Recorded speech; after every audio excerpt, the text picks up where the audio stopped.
Coming up right now, no more pennies for your thoughts as President Trump announces plans to stop making new pennies, citing production costs. Also coming up, listen up, hot dog lovers. Scientists claim eating a hot dog could shorten your life by more than half an hour. Hot dog. Ugh. A little bit later on, the country with the best food for 2025. It's been named. Can you guess which one it is? We'll let Daily you know. Flash starts right now.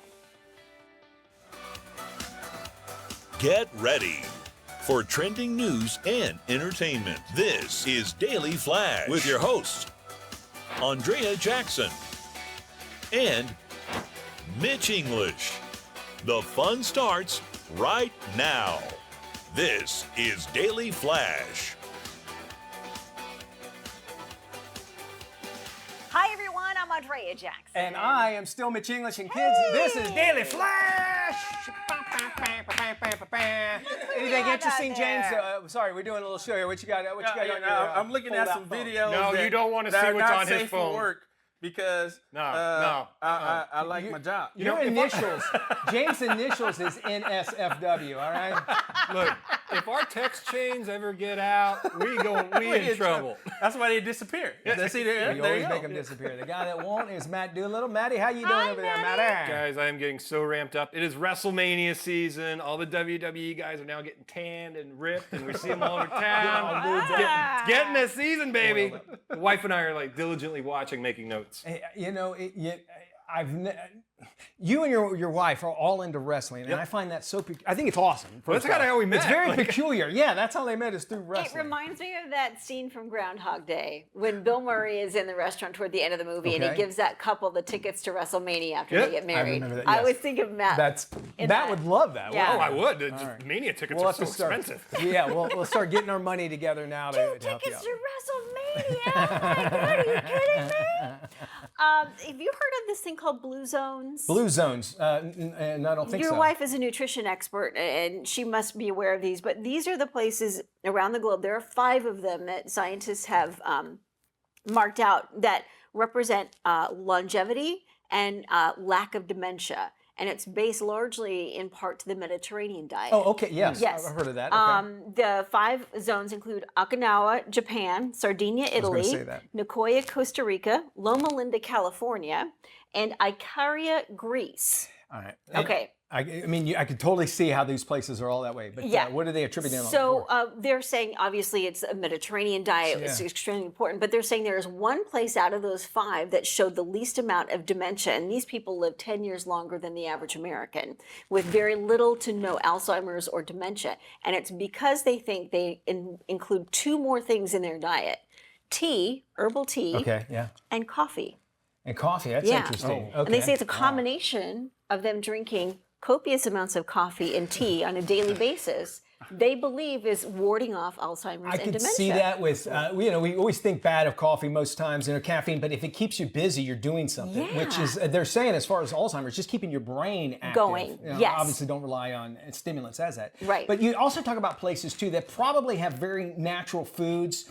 Like when I was in Costa Rica, I mean, we caught fish and ate them that Yes. day, and there's that mentality. Yes. Here we are filled with preservatives and stuff. That is true. And then you think about the Mediterranean diet and what it offers: lots of fruits, lots of vegetables. Also in this particular town, anytime they have to go to the market, it's a hike up and down a mountain. There's your So they're exercise. getting movement and exercise on a daily basis. It's not Lynchburg, Tennessee. No, believe it or not, even though there's hills there, the fried donuts are Fried just okra not. and Jack Daniels. And the Okay. Lynchburg lemonade? Is that it's the not lemonade is very, apparently it's not good for different. you. Okay. Very little lemons in the Lynchburg lemonade. Lynchburg lemonade. It's interesting too, and you're seeing people that are wanting to, as far as retirement age goes, Yeah. move to those places. and Yes, that sort that's of thing, true. especially And then Costa Rica. Loma Linda, California is interesting because it's got a high concentration of Seventh-day Adventists, and they focus on a very strict diet. So Oh, I didn't realize that. yeah. Okay, yeah. So that was why Loma Linda, California. Are made they the the one? list. And I'm not making fun. They go to church on Saturdays, right? Yes. Okay. Yeah. They go to church on Saturdays. Yeah, I thought it was Sunday, it's the okay. Sabbath day. Yeah, it's a Sabbath. So Yeah. they party it up on Sunday, I guess. They watch Sunday Night Live. I don't know what they do, but still, I like it. They It's live less, longer It's less busy on a Saturday. and less busy. I it's agree. like getting your errands done during the weekdays. I can appreciate. You go that. to church on Saturday, you beat the crowd. You know, there's a saying. You put your 2 cents in, and you get a penny for your thoughts. Somebody's making a penny somewhere, right? Yes. Think about that. Somebody's making more pennies than we could possibly You imagine. better start collecting them. Get your water bottles ready, filled up, because the Treasury Department plans to end the production of pennies because it actually costs too much to make a 1-cent coin.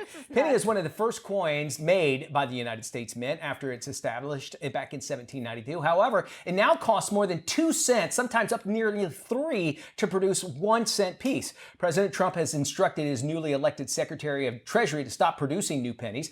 Rising production costs have encourage other countries to actually stop making small value coins. Canada stopped making pennies in Australia, back in 2012. Australia stopped circulating the 1 and 2 cent coins back in 1992. Don't worry about there ever being a shortage of pennies because they'll just get back into circulation. If everybody who collects them put them back in there. I know I have a big piggy bank. Go to any fountain. And in fountains too, and just scrape the bottom of that. Before you spend them, check them because they could be worth a lot more. They have an app where you can scan them. Yeah, you can do do that. they really? Because Bert Kreischer was talking about this. He would buy a $10 worth of them and just throw them out at people for luck or something, but he'd scan them before he'd throw them to see if they were worth anymore. He found one worth 29 cents. Oh, 29 cents. cents. There's a wheat penny I know that came out for a while. It's got a wheat thing on the back of it. They're not. I think they're worth $2 or $3, something like maybe. that. But it kind of makes sense. Is that you never see anything. You know, we always usually round up or whatever, but everything we buy now is with our cards. Yeah. People don't digital. Yeah, Places that's won't even true. accept Digital cash age. anymore. Right. Well, if you're shopping in Europe, oftentimes the price is like $5.95 or $6 or £6 or €6. I mean, it's even. Yes, so right. you're not dealing with change. But isn't this kind of typical of the government waste that we see? Yep. It costs 3 to 4 cents to make 1 penny. And we continue to do it. And we continue. It's madness. And if we're saying if there was anything else that it cost too much for what it actually, or the ROI, if you will, whatever, we would absolutely say forget making it. We need to move forward. I mean, the girls at Rachel's get really mad Rachel's. when you throw pennies at That them. is you know? the. Well, even That's really making it rain. Even people on the side of the road now hold up their Venmo sign, or they've got a QR QR code. I've Or seen they a got QR code. No, you have Yeah, not. yeah, there's a guy up here that's got a Are QR you code. kidding me? Because you know why? Yeah, because I don't have any change, man. I'm yeah. sorry. Well, I got a QR code. Just Venmo me. Then really, you can do it. I don't want them knowing anything about me, though. Oh, like I'd give you my Venmo number. Come on. I have to tell you this really quick story. Okay, so Eliza, my beautiful wife, she gets all this stuff at conventions and stuff, bags, and instead of giving her money, she always puts like canned foods or whatever in it. Okay. All right. Well, one that she got, it's from a women's care thing. It says take care of your. Yes. But uses the V word. And she goes, hey, give this to that. I go, I'm not going to give this bag to this dude. It says, take care of your vagina. And but Next thing you know, that's your you're solution. living in a monastery. Exactly. I do find that they'll do those stories where a ton of clothing gets donated from the U.S. and oftentimes it's a lot of these graphic tees, and you see this villager, off the coast of Laos somewhere wearing like "I'm with stupid" and with an arrow, but he has no idea what it says Super on the Bowl t-shirt. t-shirts. Yeah, they're wearing Kansas City Chiefs shirts from this year. No three-peat this All right, those folks are gathering up their pennies. All they need is 150 of them, I believe, to head to Costco, and you get a Coke and a hot dog, right? $1.50. $1.50. So Drinking only a dog. 150 pennies will get you that. However, we have some bad news if you'd like to go there for Costco, at least for the hot dogs. Experts there have revealed that eating a hot dog could actually shorten your life. They've just figured this out, and they also figured out pennies really? cost 3 Exactly. 3 cents. Nutritionists say eating a hot dog could shave off 36 minutes of your life. Oh, good God. While eating other cured meats could take off 24. And if you like drinking a soda with that, it's going to cost you 12 minutes. It's not all bad news. If you eat certain types of fish, you can add 28 minutes of your longevity. Fresh fruits, vegetables, even PB&Js were found to be a plus. About 75% of the food consumed in the United States considered ultra-processed, which is a great growing health concern, and it goes back to what you said off the top of the show with Mediterranean food and easier food, right? So if I'm doing my food math correctly, I've pretty much evened out. You're going to live as long as you do. I mean, that's it. I'm definitely in the negative. You're in the negative? I'm definitely in the negative, especially this month. Oh, goodness. Well, About hot dogs, Yeah. any food that they can't tell you what's inside of it, whenever if it says, absolutely, I'm not going to eat that. No, it says byproduct. They categorize that. There was a great book we had to read in high school called The Jungle, and it's talking about the meat processing thing. Oh, yeah. A government allows a certain amount of metals and rats and whatever falls into the pit to actually be ground up in these What's the hot dogs. negative if you go to a Chinese buffet? Well, hey, I'm it gonna is give what you it that. is, man. You just Well, Less MSG, maybe? I don't know. That's More? a good question. they use everything of the cow too, and the pig. It's and- called hog head cheese. Oh. What is that? I don't want to. It's No. clear. Oh. With crackers. Stop saying dirty things. Hot dogs are Pig's the feet one while thing you're at it? I can't do it. Maybe like one that's if I actually, they say you never want to watch sausage being made. Yeah. I actually do. That's Or the if you only go to the Costco and do the hot dog wrapped in the pizza and then dunk They'll it in do the it. Pepsi. There you go. All right. All right, you guys, stay with us. Today's trends, tomorrow's talk. Stay with us. More to come right after this.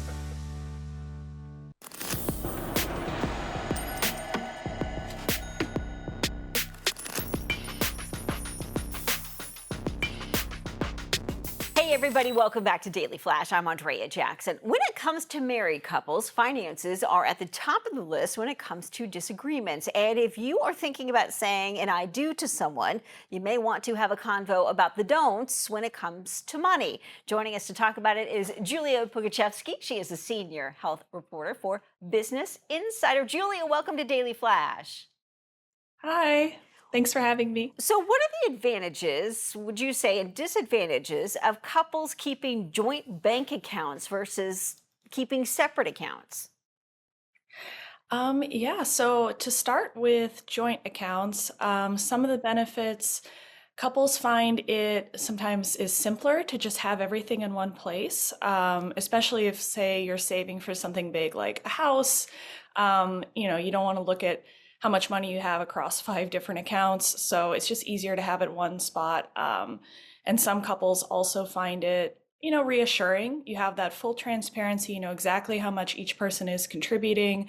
So they find it simpler. Also in the tragic event that one partner dies, ownership just usually automatically goes to the other person in the account versus with separate accounts, you need a named beneficiary. So in that regard, it's simpler as well. With separate accounts, you have a little bit more independence. If you anticipate, for example, getting into arguments over how much each person is spending, you can kind of avoid that a little bit more with having separate accounts. Some people also really enjoy even just being able to surprise each other. You don't have the charge come up on the joint bank account. Yeah, so I actually interviewed a couple and they mentioned that was something that they really liked, that they could still surprise each other with quite lavish gifts that they otherwise wouldn't spend the money on. I will say too, so I wrote a story where I interviewed 4 married couples, and most of them had a combination of a joint and separate account. So I would say couples don't have to, if they're not sure which one feels right, the nice thing is you really don't have to commit to one or the other. You can actually do both. My husband and I also do both. So it's very common to find the middle ground and just do both. And Julia, you mentioned something important there, transparency, and I think trust goes along with that. How can couples establish financial trust when combining their finances for the first time? Yeah, I would say communication. I know that's kind of a relationship cliche, but it's so important to be, like you said, transparent and open, and ideally early on, right? You don't want to start having financial conversations right as you're about to move in, right as you're about to get married. Ideally, you start the moment you feel your relationship is serious, that you want to combine your lives together. So having that communication is important. And I would say it shouldn't just be about how much you make or if you have any debt. It should also be about your relationship, your individual relationships to money. What was your family's attitude toward money and how did it shape you? I think it's very common for couples to have differences in that regard.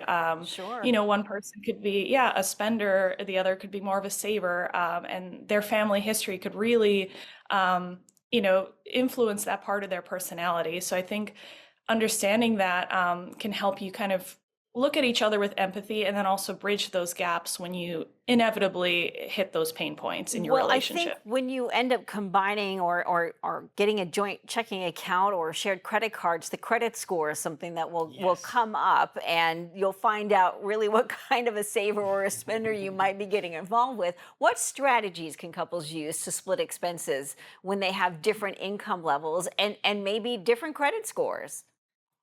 Yeah, that's a great question. And it so varies on the couple and how you prefer to split your finances and even where you are in the relationship, I think. So let's say maybe you just moved in or you're about to move in and you have, like a financial disparity in how much you make. You might say, we still want to split everything evenly. That feels fair to us.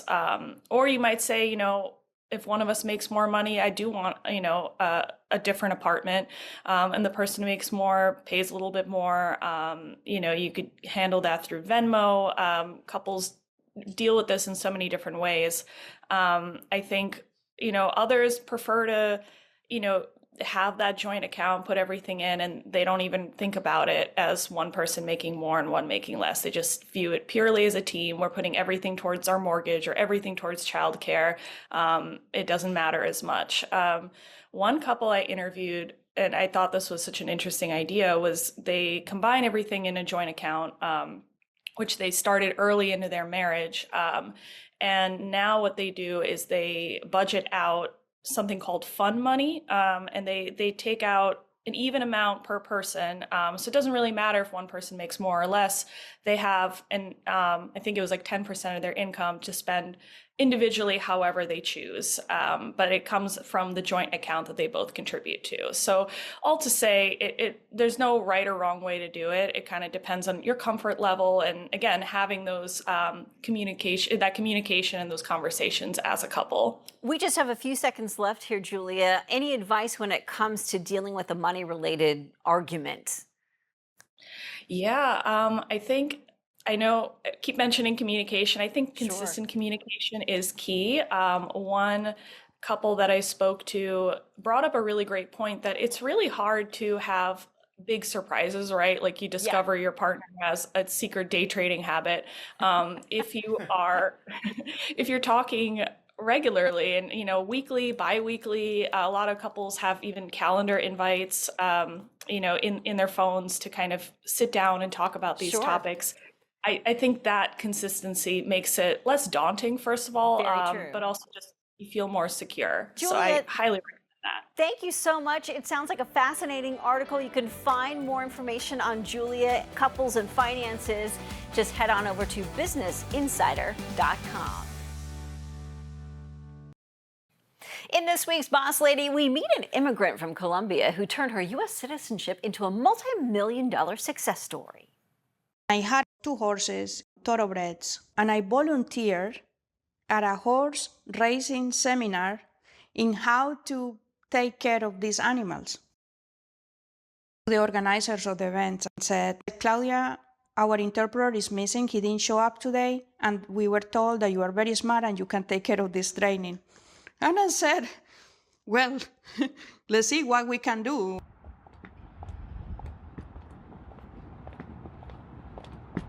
Accorby is a group of 6 companies operating in language, technology, and healthcare.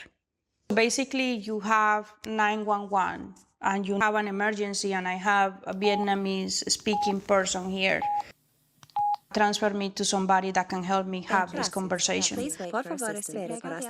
We are able to take care of those conversations.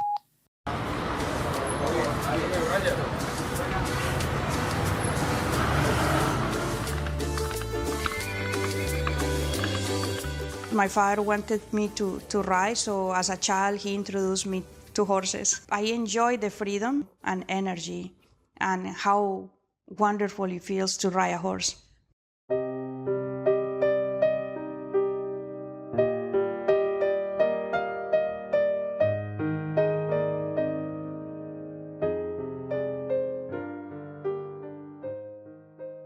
There is a lot of hardship for children of immigrants. I remember trying to figure out how I was going to meet my father again.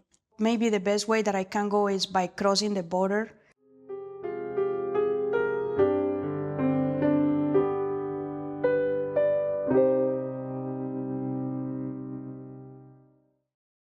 My father contacted me. He had filed for my green card and said, I would like for you to come to the United States. And I said, well, I need to finish school, but I would like for you to take my mother. So my mother joined my father.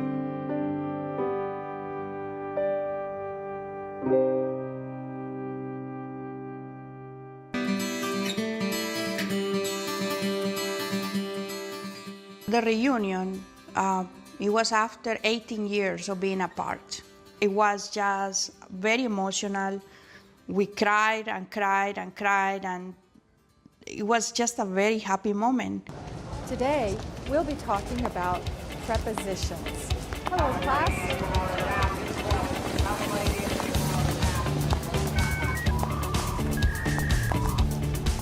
It was pretty much figuring out where we could improve or where we could save money. That was a fun job.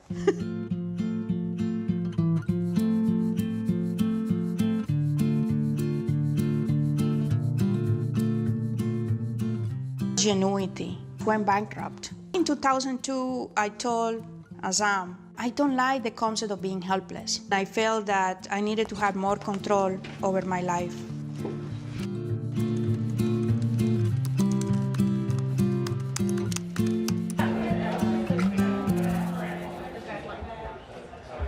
I had experience in my agricultural management from Colombia, so I knew a lot of technical terminology, I knew the industry, and I started correcting a lot of mistakes in Spanish for this training, and they referred me to my first paying customer.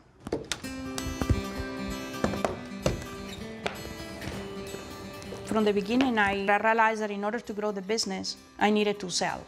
It's sale, sale, sale, sale. Yeah. Yeah. How are you? Good. Oh, thank you. We place translators and interpreters at corporations. We also place project managers to manage translation projects at a very large scale. So on the telecommunication that happens, the phone routing, finding the right interpreter, and being able to have that connection in any language in seconds. You don't know whom you are talking to. Always be kind to everybody, and we are always gonna treat people with respect. Sure, because it's not supposed to be a burden, like HubSpot was, right? It's supposed to be something that's helping you be more efficient and effective. Exactly. I mean, You are looking for people that have had formal education in that language. You have to provide them training in some area of specialization.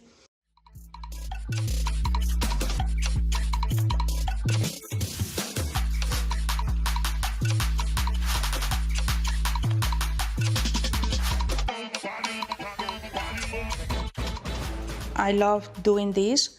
It's amazing for us. The first quarter is pretty much over. Now we are going to the second quarter. I will continue running a Corby, but I'm ready for my next career move.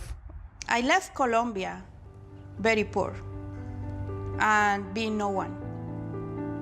I feel that I would like to go back to Colombia and give back to the people in my same situation. I would like to help people, women, little girls that have a dream to succeed.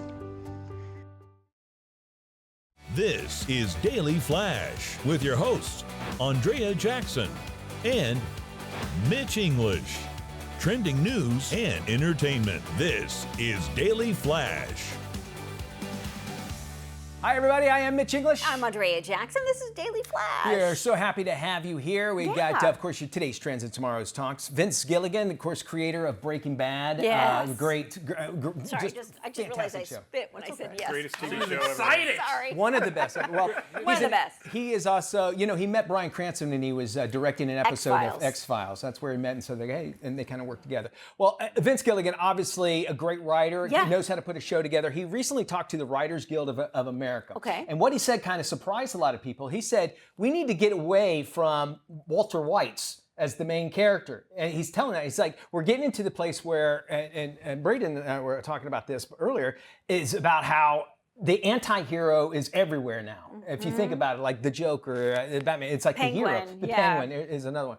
And he said we need to get back to people like, he used George Bailey from It's a Wonderful Life and Andy Griffith. yeah. He says there's none of that out there There right isn't. now. So if you want something new, this is the route that you need to do. He acknowledged that there's a lot of appeal with people that you don't want to like, but we like them, like Walter Yes, White. yes. You know, he does some really bad things. He would have had a good life without Skylar. Honestly. Man, I'm totally going to agree with that.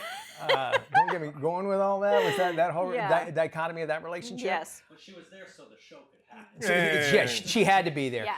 And you know, and it's cyclical. Is that everybody liked Walter White? So then we saw the Batman movies, and I Yeah. think I'm using Penguin because it was amazing. It was amazing. But I should not like the Penguin, and I thought it was such an awesome character that I shouldn't like, but I liked it. But see, I find it interesting that he's saying that because even with the villains in shows, you have to show some sort of a softer side Human. so that you're more wrapped into the whole storyline. Otherwise, Are you if you right? make them a complete a-hole, then you don't care whether they get killed or not. So you have to have some kind of empathy and some kind of investment, even in the bad guys. And I Movies. think- But I do agree that we do need a little bit more Andy Griffith and a lot less Joker. Yeah, I think that's why Ted Ted Lasso. Lasso. I was going to call him Russo because I knew it Ted Russo.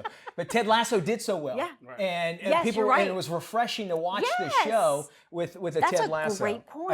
I think we probably need more of those Ted Lassos. It's interesting to see. I think we also want to go, why is this person the way he is? Because we're interested in him, and that's where we get out of the anti-heroes. It's Yeah. like, why did they do bad? And I think that's what they did remarkably well in The Penguin. They tried to show you how he became the Penguin so that you have a little bit more empathy compassion. for him. But I do But we think shouldn't. He's a yes, bad guy. exactly. But I do think the superhero movies are to blame for a lot of that. And maybe with with this latest one with the Captain Dying America, down, it could be well, people a little bit of fatigue. hope out of so. that. Start hating the superhero. When you hate the good Yes, guys. that is true. I'm a villain all the way. Good point. All right, naming the world's best cuisine is sure to ruffle up some feathers. Travel guide Taste Atlas has actually put together a list after analyzing ratings from its users. Okay. Greece, Mediterranean food, took the top honors with a score of 4.6 out of 5 stars. A number of mouthwatering Greek dishes featured heavily in the high scoring for Greek cuisine. Rounding out the top 10, of course, number 1 is Greek. We'll start from 5, which is Portuguese, Spanish, Mexican, Italian, and then Greek. 6 through 10 goes from Turkish, Indonesian, French, Japanese, and coming in at number 10 is just Chinese food. And it comes back again for 12 because you get hungry. Number 12 as well. You order the number 12 and Yeah, you're the number hungry? 12 and you get it back as well. So those cuisines, I think Greek and I'm an Italian fan. Oh my Top God. 3, 100%. Greece was the best food I've ever had in my entire life. That's why you like I honeymoon, love- right? The food over there was phenomenal, and you didn't walk out of there feeling heavy or greasy or dirt. Like Right. we had a lady on the cruise with us who had like a joint disorder or whatever. She goes, "Oh, by the end of this, I'm not going to be able to walk." She was still dancing her butt off at the end because of the way the food What was does made. that But they say also like about liquor. the preservatives Yeah. and the Oh, seed 100%. oils and everything that are in our 100%. foods Yeah. that are not over in Europe? Yeah. Well, it's Greek to me, right? It that's is. That's where it came from because I'm eating me Have Italian. you been there? Used to be a restaurant, and I don't know if it's still here, but it's called the I think it's called the deli or the cafe. And you walk in, and it's Greek food, and he goes, "Hello, Yeah, friend, okay. welcome, friend." I love that. Yeah, which is part of Italian Yeah. as well as Greek, obviously, is that it's a family thing and you're going to feel it. Yeah. You can understand that and you're going to enjoy it. Sure. Right? All right, we have got some more. We have more, rather, coming up a little bit later on. We're going to be talking to Maggie Moon about a mind diet, which is interesting. So find out about that. We have a theme going on with the I think show. so. Let's go get some Greek food. I'm ready for it. Yeah. We'll be back with more after this.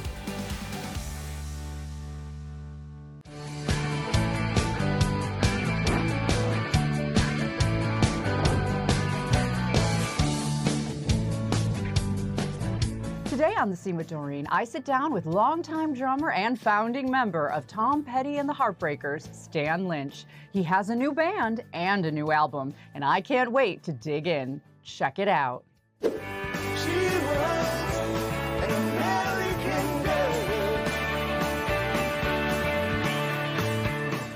You're really known as a drummer, but you didn't start out that way. You were really playing piano and mostly guitar, and you thought you were going to be a guitarist. My grandmother had grand pianos. She had 2 grand pianos in her house, and she was very symphony oriented. And I used to just fall asleep under the pianos and listen to these 2 piano players play. And, you know, it's just something about music, even as a little boy, 4 or 5 years old, took up guitar and was really enjoying it, and then realized that the town I was growing up in, you couldn't throw a rock and not hit a guitar player. So my theory was, we don't seem to have many drummers. Turned out that it served me pretty well. And then once I sat down at the drum set, and then once Ed Sullivan came on and I saw the Beatles and the Stones and the Kings, I lost my mind. Now, I also heard a little birdie told me that you like to get in fights sometimes at school. You were like a little troublemaker, and that the drums were working out those aggressions too.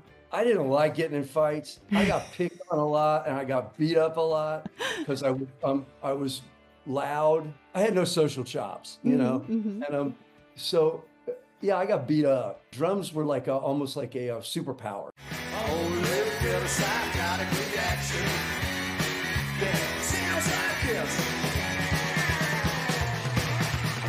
I know it's common knowledge with everyone, you've talked about it ad nauseum, that you always had your creative differences with Tom. But he did clearly express his respect for you in his autobiography in 2005. Looking back now, what do you take away from your time with Tom? I love those guys. And my creative differences with Tom, look, you had to be there. People process fame and wealth at their own rate. Right. I have never processed either one particularly well. Tom processed his fame and his wealth so well. And perhaps maybe the creative differences were just in Tom wanted to make certain kind of records that they didn't need a guy like me. I wanted to be writing songs. Just so happens Tom Petty and the Heartbreakers had a kick-ass songwriter. They didn't really need that. So, the old expression, it was time. It was just time. And I'm grateful for the time I got, and I'm grateful I didn't do the time after, because I would have been miserable and made them miserable, and they probably would have shot me if I hung around any longer. Be a totally different interview at this point then.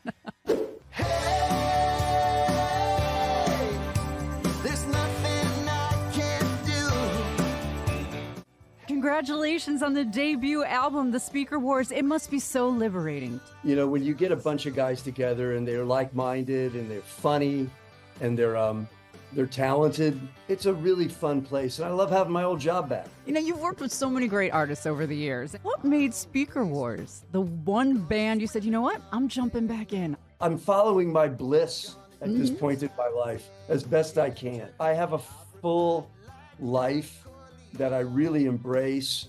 So adding a fun rock and roll band is easy. It really is soulful, sweaty, guys arm wrestling, and that's the name of the band. We called it the Speaker Wars because it's the only war worth fighting. Visit thespeakerwars.com to learn about the band, stay connected, and pre-order the new album now before its worldwide release on May 30th.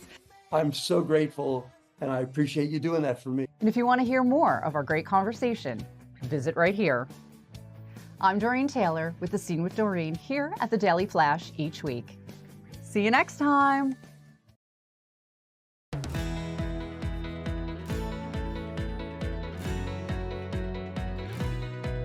Welcome back to Daily Flash. In an uncertain economy with high inflation, people look for relief in many different ways, some good, some not so good. And staying one step ahead of scammers requires its own special skill set. Joining us with advice on how to protect yourself from the art of the scam is Amanda Webster. She is the COO of Fund and Grow. Hey, Amanda, welcome back.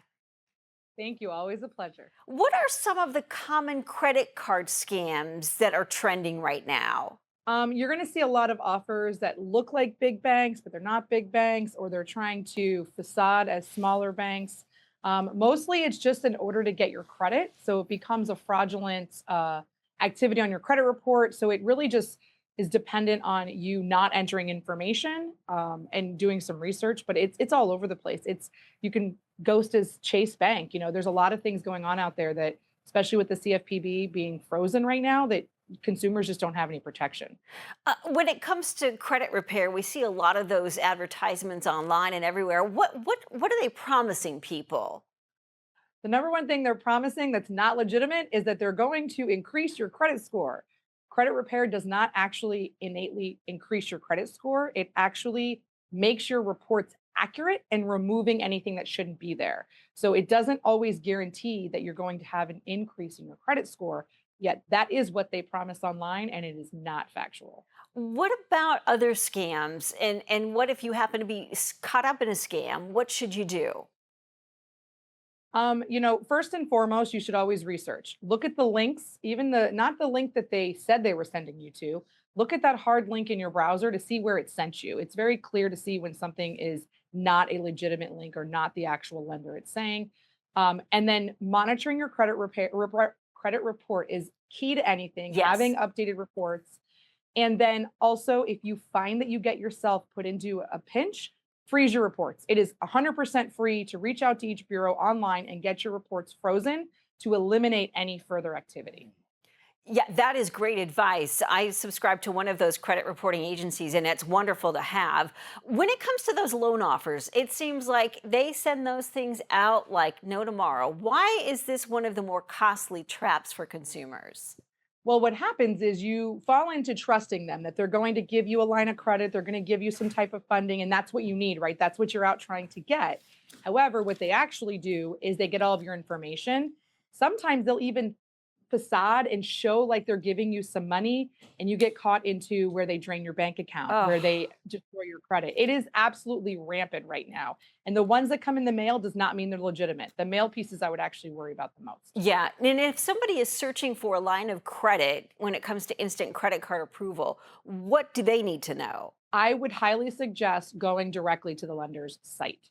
Going to Chase, Bank of America, Wells Fargo, your local credit union, wherever you want to bank with that you already know is a legitimate bank, only go to their direct website. Again, looking at those hard links. I would not trust any redirects or any of those, companies that are, sending the traffic over to that bank, because a lot of times it's scraping your information. Amanda, great advice there, great information. And for more information on how to protect your credit and avoid scammers and also expand your small business, go to fundandgrow.com. Amanda, thank you. Thank you, Andrea. Amanda. All right, listen, we're all looking for ways to start filing taxes and getting our refunds fast, right? Well, we got some great advice to help you get started. With tax time upon us, a new survey reveals that too many tax myths are making it seem more daunting to file than it needs to be. TurboTax did a survey conducted by Talker Research where we surveyed 4,000 Americans.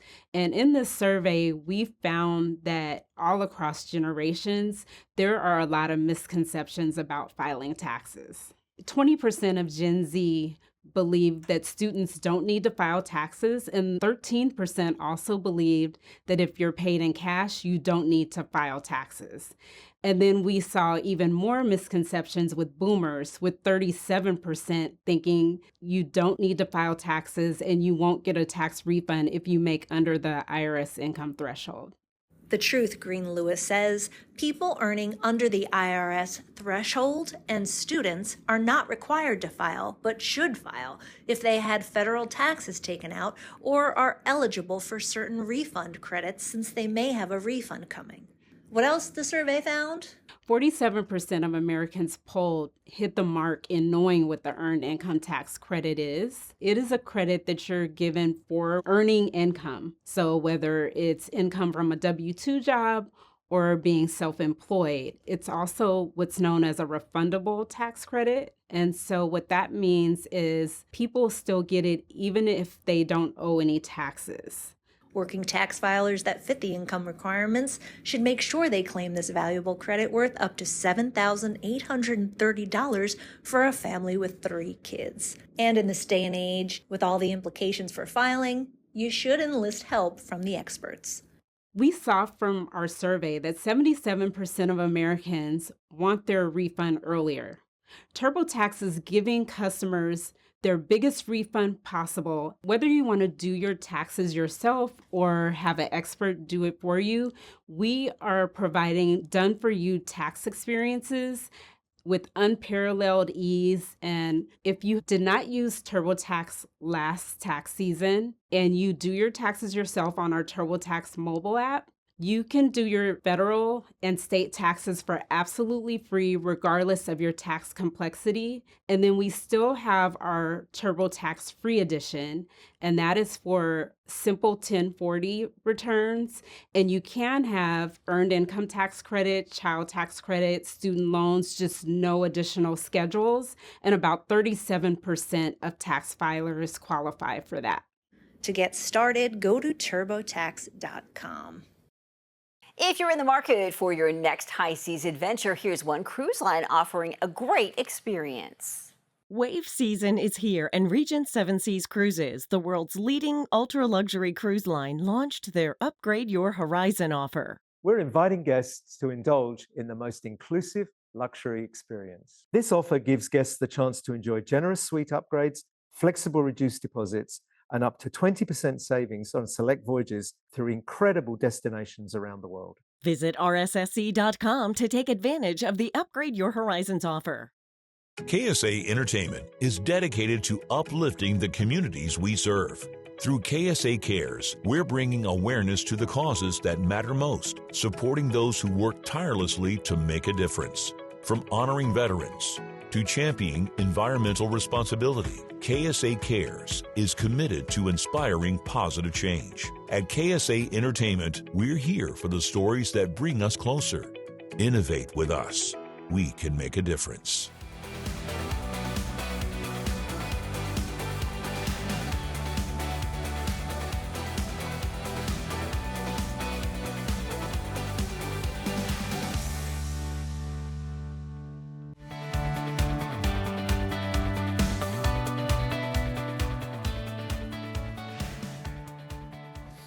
Hey, welcome back to Daily Flash. A team of skilled operatives are on a mission to secure genetic material from dinosaurs whose DNA can provide life-saving benefits. This is today's must-watch movie, Jurassic World Rebirth.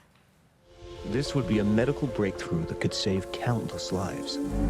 It comes from the largest dinosaurs on the planet. Oh my God.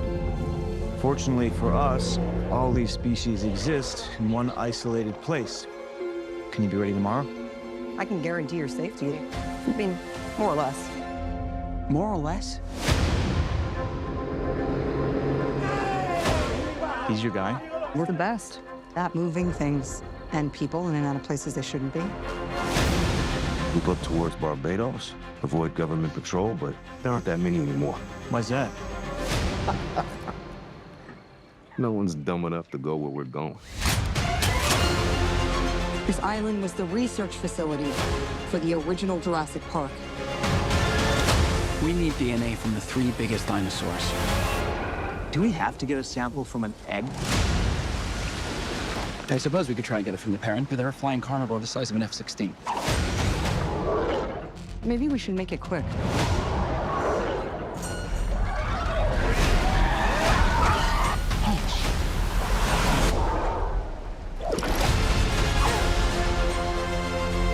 These dinosaurs were too dangerous for the original park.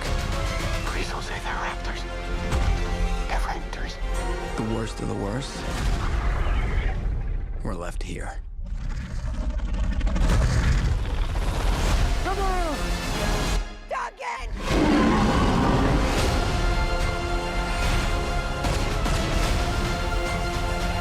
We put ourselves in a place we don't belong.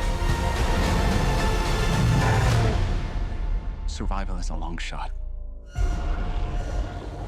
What the hell are those? They're helping the mosasaur defend territory, stalk, hunt. None of what you just said is good.